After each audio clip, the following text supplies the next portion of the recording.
नमस्कार दोस्तों, आप सभी का स्वागत है हमारे YouTube चैनल राज नोट्स पॉइंट में। दोस्तों, आज हम बात करेंगे वायुमंडल संगठन के बारे में। तो दोस्तों, मैं मात्र 2-3 पेज के अंदर मैंने नोट्स बना रखे हैं, तो मैं आपके साथ है वो शेयर करना चाहता हूं। तो इससे पहले भी हमने 2 टॉपिक बना दिए हैं, इतिहास के भी बना रखे हैं। तो लगभग सभी टॉपिक के हमने 5-5 7-7 वीडियो है अपलोड कर रखे हैं और उनकी अलग से प्लेलिस्ट बना रखी है। वहां से जाकर आप उनको देख सकते हो और पीडीएफ लेने के लिए आप व्हाट्सएप मैसेज कर सकते हो। नीचे डिस्क्रिप्शन में आपको नंबर दिए गए, वहां पर मैसेज करके आप पीडीएफ है वो ले सकते हो। दोस्तों, वायुमंडल संगठन के बारे में बात करेंगे। इससे पहले इसकी 2 टॉपिक है वो हमने कंप्लीट करवा दी गई है नोट्स के माध्यम से, और अब यह तीसरा टॉपिक है वो हम आपको कंप्लीट कराने वाले हैं। और इसके बाद में जो भी आपके पास 4-5 टॉपिक और बचते हैं वो मैं सारे हैं वो आपके 30 नंबर का मैटर है वो आपको कंप्लीट में करवा दूंगा। बने रहिए मेरे साथ, 1-2 दिन के अंदर अंदर आपको ये नोट्स के माध्यम से मैं देने की पूरी कोशिश करूंगा। तो दोस्तों, शुरू करते हैं वीडियो को। वायुमंडल संगठन के बारे में, अध्याय नंबर 3। दोस्तों, वायुमंडल वायुमंडल किसे कहते हैं, पहले आप सबको ये चीज़ समझना बहुत ही ज़्यादा जरूरी है कि वायुमंडल कहते किसको है। मतलब पृथ्वी के चारों ओर उपस्थित वायु, जलवाष्प एवं धूलकण के आवरण को वायुमंडल कहते हैं। मतलब दोस्तों, वायुमंडल है जो हमारी पृथ्वी के चारों ओर उपस्थित, जैसे वायु है, जलवाष्प है और धूलकण है। मतलब धूल के छोटे छोटे कण होते हैं, जलवाष्प होते हैं, ये आवरण को ही हम वायुमंडल कहते हैं। तो दोस्तों, ऐसा कंटेंट आपको शायद ही बहुत ही कम देखने को मिलेगा मेरे हिसाब से। बाकी मिलता है तो अच्छी बात है। और क्योंकि गाइडों के अंदर अपन जाते हैं तो भर भर के दिया होता है और कोई काम का नहीं होता है कंटेंट।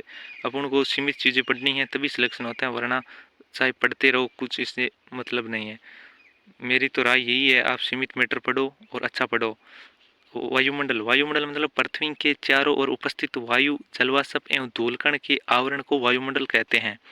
मतलब पृथ्वी की सतह के नजदीक वायुमंडल सघन अवस्था में तथा ऊंचाई की ओर जाने पर यह विरल अवस्था में पाया जाता है। मतलब कहने की बात यह है कि पृथ्वी के नजदीक, मतलब पृथ्वी धरातल के नजदीक है वो वायुमंडल है, वो सघन अवस्था में मतलब बहुत ज़्यादा पाया जाता है। मतलब धूलकण, जलवाष्प वगैरह है, ये वायुमंडल के निचले भागों में ज़्यादा पाया। जैसे जैसे हम ऊंचाई की तरफ जाते हैं तो ये विरल मतलब कम अवस्था में मिलता है। मतलब वायुमंडल का 50% भाग 5 किलोमीटर तक ही पाया जाता है। मतलब वायुमंडल का 50% भाग है वो मात्र 5 किलोमीटर तक ही पाया जाता है, और वायुमंडल का 99% भाग मात्र 32 किलोमीटर में ही पाया जाता है। मतलब अधिकतम ऊंचाई है वायुमंडल की 32 किलोमीटर तक है।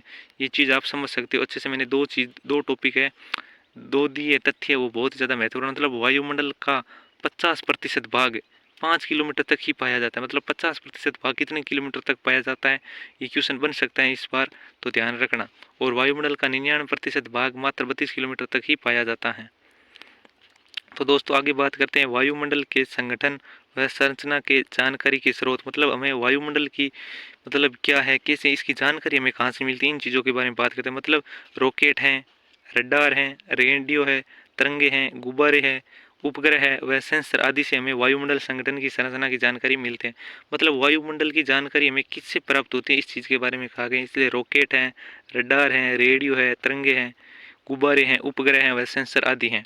आगे बात करते हैं पृथ्वी का उस तापमान कितना है। तो दोस्तों, ये 15 डिग्री सेल्सियम या 49 अप है, इस चीज़ का आपको ध्यान रखना है। तो दोस्तों, पृथ्वी का औसत तापमान कितना है, मतलब 15 डिग्री सेल्सियम रखा गया है। मतलब रखा क्या है, ये पृथ्वी का औसत तापमान है 15 डिग्री। तो दोस्तों, पृथ्वी का औसत तापमान 15 डिग्री, इस चीज़ का आपको ध्यान रखना है।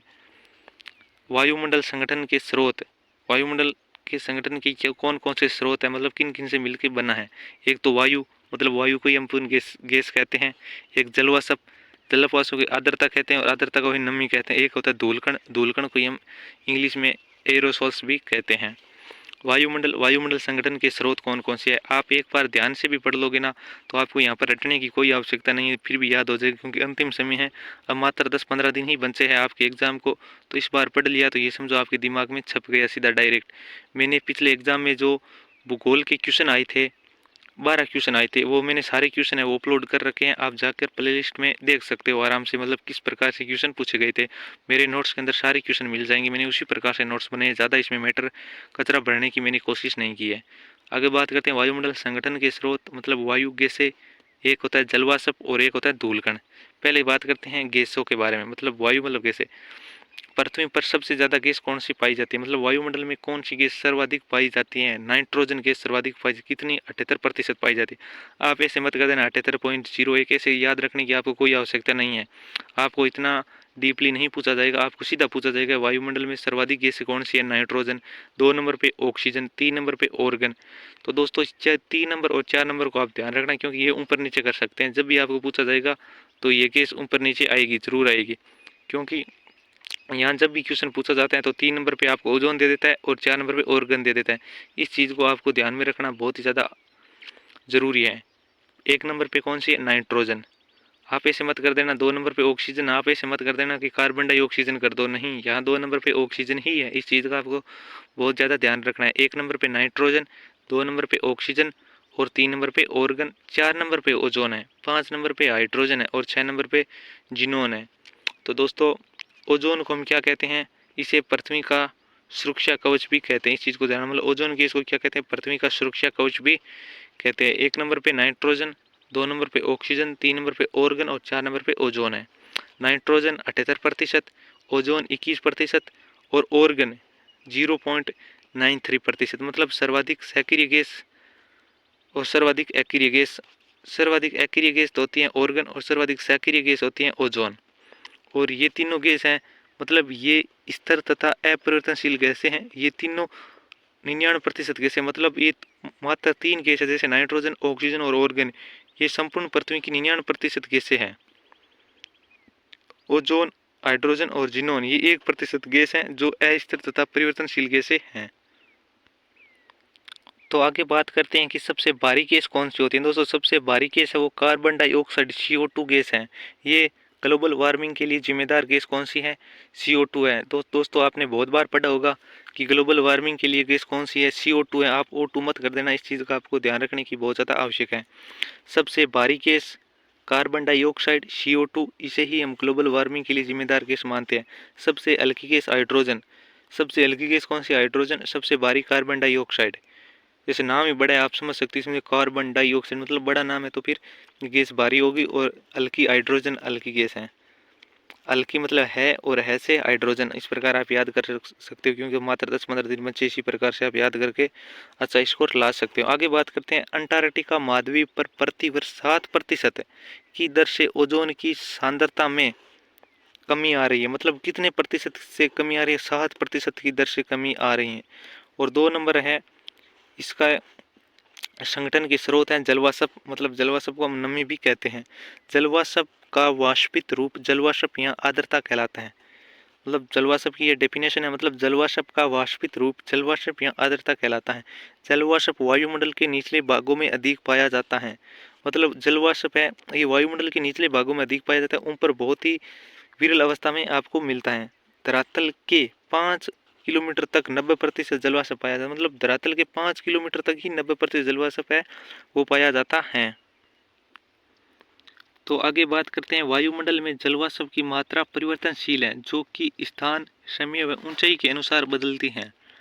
वायुमंडल में जलवाष्प की मात्रा परिवर्तनशील है, जो कि स्थान, समय व ऊंचाई के अनुसार परिवर्तनशील रहती हैं। मतलब इनकी मात्रा ऊंचाई के अनुसार परिवर्तनशील रहती हैं। सर्वाधिक जलवाष्प विषुवत या भूमध्य रेखा पर 4% पाया जाता है। मतलब सर्वाधिक जलवाष्प कहाँ पर पाया जाता है, भूमध्य रेखा या विषुवत रेखा, दोनों एक ही चीज़ है, अलग अलग मत कर देना। सर्वाधिक जलवाष्प विषुवत या भूमध्य रेखा पर 4% पाया जाता है। और न्यूनतम जलवाष्प ध्रुवों पर या मरुस्थलीय भागों पर पाया जाता है, जहाँ पर 1% होता है। और वायुमंडल में औसत जलवाष्प की दर कितनी है, 2% है। इस चीज़ का आपको ध्यान रखना, क्योंकि यहाँ फैक्ट है, सीधे यहाँ से क्वेश्चन बन सकते हैं। आपको ज़्यादा इधर उधर भटकने की आवश्यकता नहीं है, ऐसा कंटेंट आपको बहुत ही कम जगह देखने को मिलेगा। बाकी आपकी इच्छा है, आप कमेंट बॉक्स में राय जरूर दें, क्योंकि कंटेंट कैसा लग रहा है, ताकि हमें भी विश्वास हो कि हमारा कंटेंट कैसा है, आगे अच्छा करने की हम भी कोशिश करेंगे। जलवाष्प की मात्रा भूमध्य रेखा से ध्रुवों की तरफ जाने पर घटती है। तो दोस्तों इस चीज़ को आप नोट कर लेना कि जलवाष्प की मात्रा है वो भूमध्य रेखा से ध्रुवों की तरफ जाने पर घटती हैं। और जब भी क्वेश्चन आएगा तो ये उल्टा देगा, मतलब ऐसे देगा कि जलवाष्प की मात्रा भूमध्य रेखा से ध्रुवों की तरफ जाने पर बढ़ती है, लेकिन आपको बढ़ती नहीं है, घटती है। इस चीज़ को आपको ध्यान में रखना बहुत ही ज़्यादा आवश्यक है। जलवाष्प हमारी पृथ्वी के लिए कंबल की तरह कार्य करता है। मतलब जलवाष्प है वो हमारी कंबल की तरह कार्य करते हैं। जलवाष्प एक प्राथमिक ग्रीन हाउस गैस भी कहते हैं। आगे बात करते हैं धूलकण मतलब एरोसोल्स के बारे में। एरोसोल्स क्या है, धूलकण क्या है, इन चीज़ों के बारे में बात करने वाले। एरोसोल्स मतलब वायुमंडल में उपस्थित समस्त ठोस कणों को एरोसोल्स कहते हैं। धरातलीय मिट्टी के सूक्ष्म कण जैसे राख है, धुएं की कालिक है, परागकण है, ज्वालामुखी के कण हैं इत्यादि एरोसोल्स कहलाते हैं।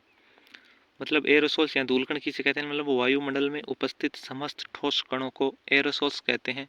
धरातलीय मिट्टी के सूक्ष्म कण, राख, धुएं की कालिक, परागकण, ज्वालामुखी के कण इत्यादि एरोसोल्स कहलाते हैं। धूल के कण सर्वाधिक उपोष्ण कटिबंध क्षेत्रों में पाए जाते हैं। धूल के कण सर्वाधिक कहाँ पर पाए जाते हैं, उपोष्ण कटिबंध क्षेत्रों में पाए जाते हैं। धूल के कण न्यूनतम भूमध्य व ध्रुवीय क्षेत्रों में पाए जाते हैं। एरोसोल्स आर्द्रताग्राही नाभिक के रूप में कार्य करते हैं। दोस्तों ये लाइन बहुत ही ज़्यादा महत्वपूर्ण है और ये क्वेश्चन है वो सेकंड ग्रेड में पूछा भी जा चुका है। और मैं और भी बताऊंगा कि सेकंड ग्रेड पिछले में कौन कौन से क्वेश्चन इस टॉपिक से पूछे गए थे, आगे मैंने लिख भी रखे हैं, आपको मिल जाएंगे। तो दोस्तों बात करते हैं एरोसोल्स को आर्द्रताग्राही नाभिक के रूप में कार्य करता है। एरोसोल्स के कारण सूर्योदय व सूर्यास्त के समय लाल रंग का दिखाई देना, आकाश का नीला रंग दिखाई देना। दोस्तों ये वर्तमान में जो आपको सूर्य का रंग है वो नीला दिखाई देता है, वो एरोसोल्स या धूलकण के कारण ही दिखाई देता है। आगे बात करते हैं वायुमंडल की परतों के बारे में। दोस्तों आप सभी को पता है वायुमंडल में कितनी परतें हैं, 5 परतें हैं, और कौन कौन सी किस प्रकार में आपको एक एक करके समझा देता हूँ। तो वायुमंडल में 5 परतें हैं। नंबर 1 ये क्षोभ मंडल है। नंबर 1 पे क्षोभ मंडल है और क्षोभ मंडल को हम ट्रोपोस्फीयर भी कहते हैं और इसकी ऊंचाई 8 किलोमीटर से 18 किलोमीटर है। आप कहोगी 0 से होना चाहिए 18, लेकिन मैं आपको 0 से भी समझा दूंगा और 8 किलोमीटर से भी समझा दूंगा। आगे मैंने अच्छी तरीके से इसका लिख रखा है।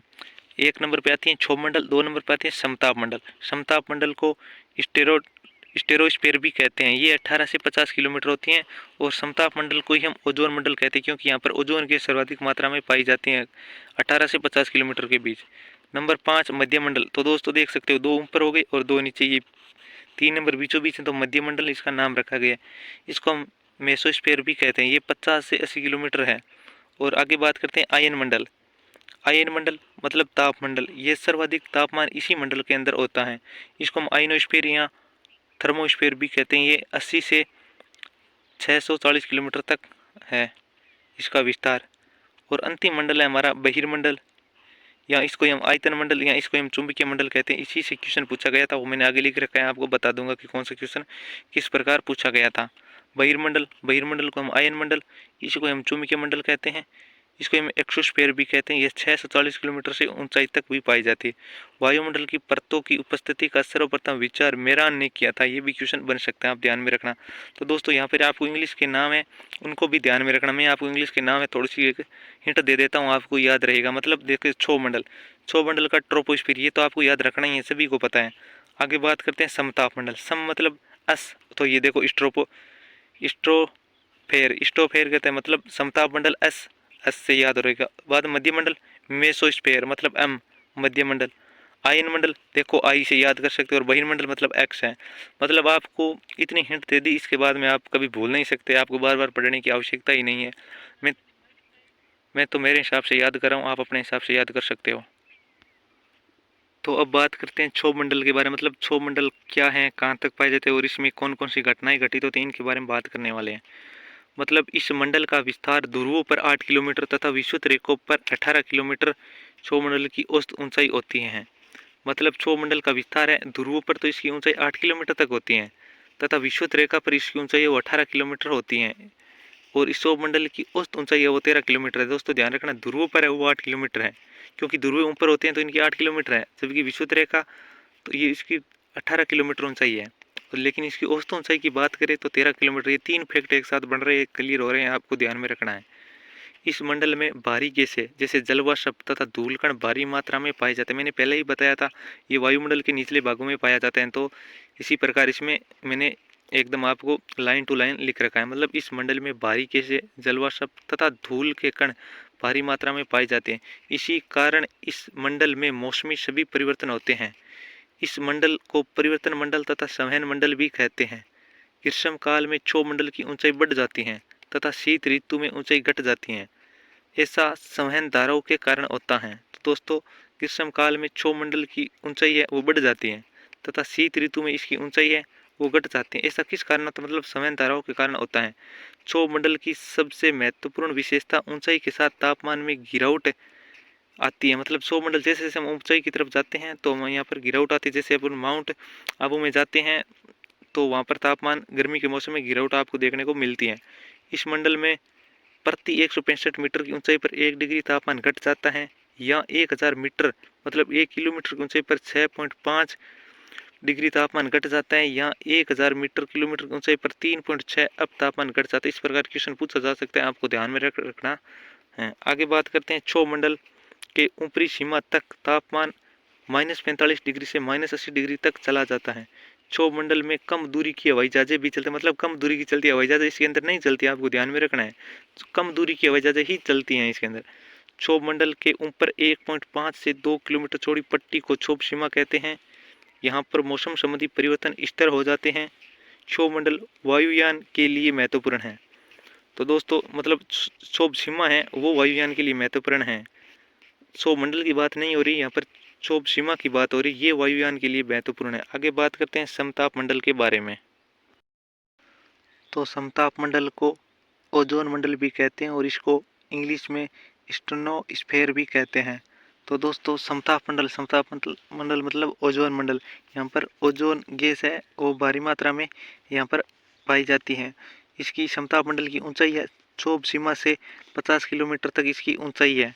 मतलब यहाँ तो 18 किलोमीटर से या फिर 8 किलोमीटर से 50 किलोमीटर तक इसकी ऊंचाई है। समताप मंडल में ऊंचाई के साथ तापमान क्रमशः बढ़ता जाता है। क्षोभ मंडल के अंदर तो तापमान घटता जा रहा था ऊंचाई के साथ, लेकिन जैसे जैसे हम समताप मंडल के अंदर प्रवेश करते हैं, अगर समताप मंडल में हम ऊंचाई ऊंचाई बढ़ती है, समताप मंडल में ऊंचाई के साथ तापमान क्रमशः बढ़ता जाता है। मतलब क्षोभ मंडल में तो तापमान घट रहा था ऊंचाई के साथ, लेकिन समताप मंडल में ऊंचाई के साथ तापमान क्रमशः बढ़ता जाता है। इस चीज़ को आपको बहुत ज़्यादा ध्यान में रखने की, मतलब एक बार तापमान घटेगा और फिर बढ़ेगा फिर घटेगा, इस प्रकार ये क्रम चलता है। मतलब क्षोभ मंडल के अंदर तो तापमान क्या रहा था, घट रहा था, लेकिन जैसे हम समताप मंडल में जाते हैं तो क्रमशः तापमान बढ़ता जाता है तथा ऊपरी सीमा पर 0 डिग्री यानी 32 अब तक तापमान हो जाता है। इसमें तापमान वृद्धि का प्रमुख कारण ओजोन गैस का पाया जाना है। मतलब इसमें इतना तापमान बढ़ने का मेन मकसद यही है कि इसमें तापमान वृद्धि का प्रमुख कारण ओजोन गैस का पाया जाना है। सर्वाधिक ओजोन गैस समताप मंडल में ही पाई जाती है, ये बात मैंने आपको पहले ही बता दी है। मतलब सर्वाधिक ओजोन गैस है वो समताप मंडल के अंदर ही पाई जाती है, इसीलिए समताप मंडल को ओजोन मंडल भी कहते हैं। सर्वाधिक ओजोन समताप मंडल में पाई जाती है। यहाँ पर आकाश साफ रहता है, इस कारण यहाँ पर अंतर्राष्ट्रीय लंबी उड़ानें भरी जाती है। तो दोस्तों पहले मैंने क्षोभ मंडल के अंदर बताया था, मतलब वहाँ पर छोटी छोटी जो क्षोभ मंडल की है वो कम दूरी की हवाई जहाजें है वो उड़ानें भरी जाती हैं, लेकिन जब भी अंतर्राष्ट्रीय देशों की जब उड़ान होती हैं हवाई जहाज़ों की, तब यहाँ इस समताप मंडल के ऊपर चलती हैं हवाई जहाजें। आगे बात करते हैं मध्य मंडल के बारे में, मतलब मीसोस्फीयर। इसकी ऊंचाई 50 किलोमीटर से 80 किलोमीटर तक होती है। मतलब मीसोस्फीयर की ऊंचाई है वो 50 किलोमीटर से 80 किलोमीटर होती है। यहाँ पर तापमान ऊंचाई के साथ घटता जाता है। मतलब यहाँ पर तापमान है वो फिर घटना, मतलब क्षोभ मंडल के अंदर तो तापमान घट रहा था और समताप मंडल के अंदर तापमान बढ़ रहा था और मध्य मंडल के अंदर फिर तापमान है वो घट रहा है।